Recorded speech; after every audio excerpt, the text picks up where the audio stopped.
donuts are always fresh. I made the donuts. We make them at least twice every day. Time to make the donuts. Not a few kinds, like supermarket. Dunkin Donuts is an American multinational coffee and donuts company. The company was founded in 1950 in Quincy, Massachusetts, U.S. by Bill Rosenberg, and to this very day, the company is still alive and healthy. So, how did it become so popular? Let's find out. 1948 to 2004 founding years. Bill Rosenberg opened Open Kettle in 1948, a restaurant selling donuts and coffee in Quincy, Massachusetts, which was a suburb of Boston, but he changed the name in 1950 to Dunkin Donuts after discussing with company executives. He conceived the idea for the restaurant after his experience selling food in factories and at construction sites, where donuts and coffee were the two most popular items. The restaurant was successful and Rosenberg sold franchises to others starting in 1955. In 1963, Rosenberg's son, Bob, became CEO of the company at age 25, and Dunkin Donuts opened its 100th location that year. Dunkin Donuts was a subsidiary of Universal Food Systems at the time, a conglomerate of 10 small food service businesses, and Dunkin Donuts locations varied greatly in their menu options, with some selling full breakfasts and others serving only donuts and coffee. In the following years, the other businesses in the Universal Food Systems portfolio were sold or closed, and the company was renamed to Dunkin Donuts. The menu and shop format was standardized, and various new menu items were introduced. In the early 1980s, counter service and ceramic coffee cups were replaced by self-service counters and paper cups. The chain went public in 1968 and was acquired by Baskin-Robbins owner Allied Lyons in 1990. By 1998, the brand had grown to 2,500 locations worldwide with $2 billion in annual sales. Dunkin Donuts expanded in the 1990s by buying out two rival chains, Mr. Donut and Don Donuts. At some point, the chain produced a donut specifically designed for dunking with a handle. This was discontinued in 2003 except in Singapore because it was hand-cut and uneconomical compared to machine-cut donuts. And now we come to the present, which is success years in management. In 2004, the company's headquarters were relocated to Canton, Massachusetts. In December 2005, Dunkin Donuts and Baskin-Robbins, by then operating under the name Dunkin Brands, were sold to a private equity consortium of Bain Capital, Carlyle Group, and Thomas H. Lee Partners for $2.4 billion. By 2010, Dunkin Donuts' global sales were $6 billion. In June 2013, Dunkin Donuts unveiled a new store design, the brand's first in nearly 7 years.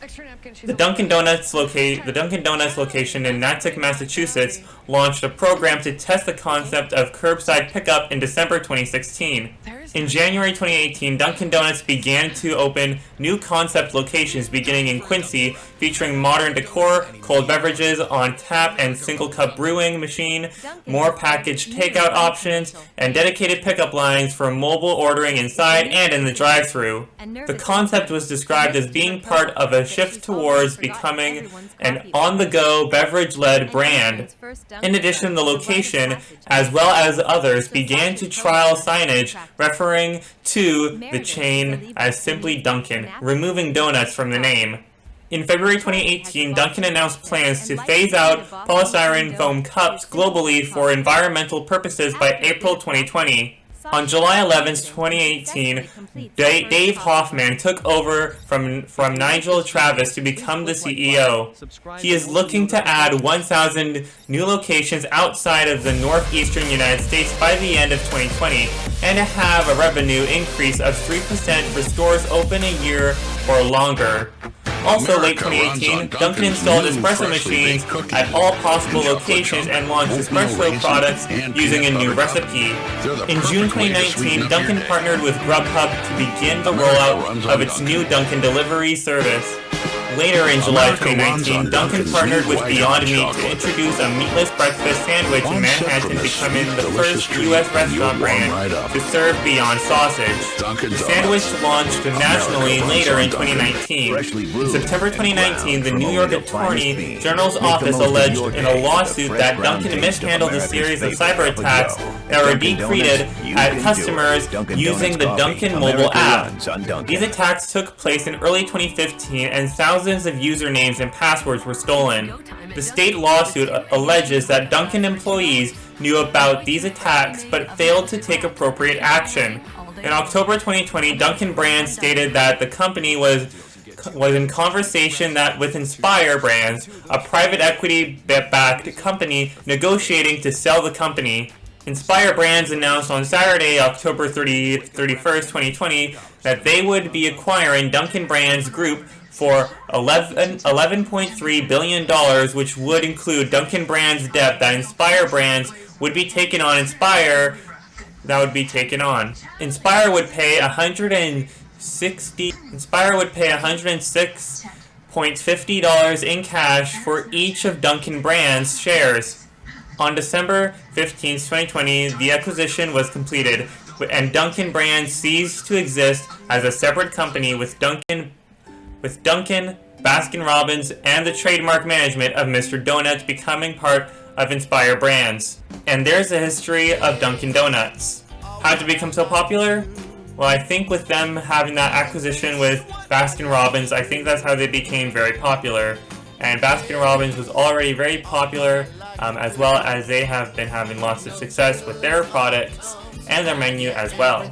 Anyways, I think this is where I'm going to end off this video. If you guys haven't enjoyed this video, please make sure to like button, and also don't forget to subscribe to get videos every single day, and also don't forget to ring the notification bell on both my channels, so that way you don't miss a single video that I upload on each of those channels. And if you guys would like to check out my other channel and any of my social media accounts, my second channel and all of my social media accounts will be linked down in below. And until then, I will see you guys in the next one. Goodbye!